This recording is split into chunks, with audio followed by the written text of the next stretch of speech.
மாண்பு பேரவைத் தலைவர்களே, சென்னையிலிருந்து திருச்சி செல்கின்ற இந்திய தேசிய நெடுஞ்சாலை ஆணையம் போக்குவரத்து நெரிசல் அதிகமுள்ள அந்த சாலை காலையிலையும் மாலையிலையும் அதிக போக்குவரத்து நெரிசலை தவிர்ப்பதற்காக அனைத்து இந்திய அண்ணா திராவிட முன்னேற்ற கழகம் ஆட்சி இருக்கின்ற பொழுது தாம்பரத்திலிருந்து செங்கல்பட்டு வரை உயர்மட்ட பாலம் கட்டுவதற்காக விரிவான திட்ட அறிக்கை தயாரிக்கப்பட்டு மத்திய அரசுக்கு அனுப்பப்பட்டு மத்திய அரசும் அந்த திட்டத்தை நிறைவேற்றுவதற்கு தயாராக இருந்தது. ஆட்சி மாற்றம் ஏற்பட்ட பிறகு அது அப்படியே கிடப்பில் போடப்பட்டு விட்டார்கள். ஆகவே இந்த அரசு இந்த கிடப்பில் போடப்பட்ட சென்னையிலிருந்து திருச்சி செல்கின்ற தாம்பரத்திலிருந்து செங்கல்பட்டு செல்கின்ற அந்த உயர்மட்ட பாலத்தை கட்டுவதற்கு மத்திய அரசோடு தொடர்பு கொண்டு அந்த திட்டத்தை நிறைவேற்றுவதற்கு அரசு முன்னுரிமை என்பதை தங்கள் வாயாக அறிய விரும்புகிறேன். பொதுப்பணித்துறை அமைச்சர் பேரவைத் தலைவர் அவர்களே, மாண்புமிகு முன்னாள் முதலமைச்சர் கூறியது உண்மை.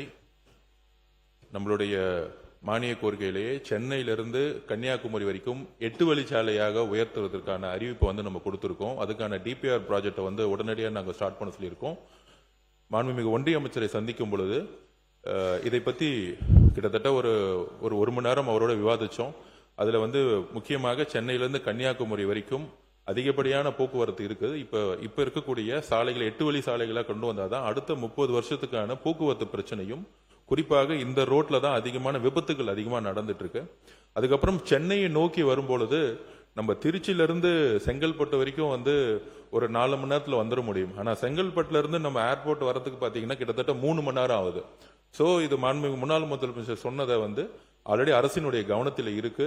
இது இங்க மட்டும் இல்ல, திருவள்ளூர்ல இருந்து பெங்களூர்ல இருந்து திருவள்ளூர் வரைக்கும் வந்தாலும் நான் திருவள்ளூர்ல இருந்து திருப்பியும் பூந்தமல்லி ரோட கிராஸ் பண்றதுக்கு திருப்பியும் அங்க ஒரு 3 மணி நேரம் ஆகுது. சோ சென்னையுடைய அதர் மாவட்டங்கள்ல இருந்து மற்றொரு மாவட்டங்கள்ல இருந்து உள்ள வர முடியுது ஹைவேஸ்ல. ஆனா அந்த சென்னை சுற்றி இருக்கக்கூடிய செங்கல்பட்டா இருக்கட்டும், திருவள்ளூரா இருக்கட்டும், இங்க இருக்கிற மகாபலிபுரம் மாவட்டம், இது யாரெல்லாம் சென்னை நோக்கி வரும்பொழுது கிட்டத்தட்ட 3 மணி நேரம் நம்ம போக்குவரத்து நெரிசல்ல இருக்கிறோம். இந்த சென்னை சுற்றில இருக்கக்கூடிய ரோட்ஸை இப்ப டிபிஆர் ப்ராஜெக்ட்ல கொண்டு மாண்புமிகு முதலமைச்சருடைய அவர் சொன்ன அந்த ப்ராஜெக்டும் கவனத்தில் கொண்டு அடுத்த மீட்டிங் நெக்ஸ்ட் மந்த் ஒன்றிய அமைச்சரோடு இருக்கு. அதுல அவர் சொன்ன ப்ராஜெக்டை உடனடியாக அமல்படுத்துறதுக்கான எல்லா பணிகளும் நடக்கும். நன்றி.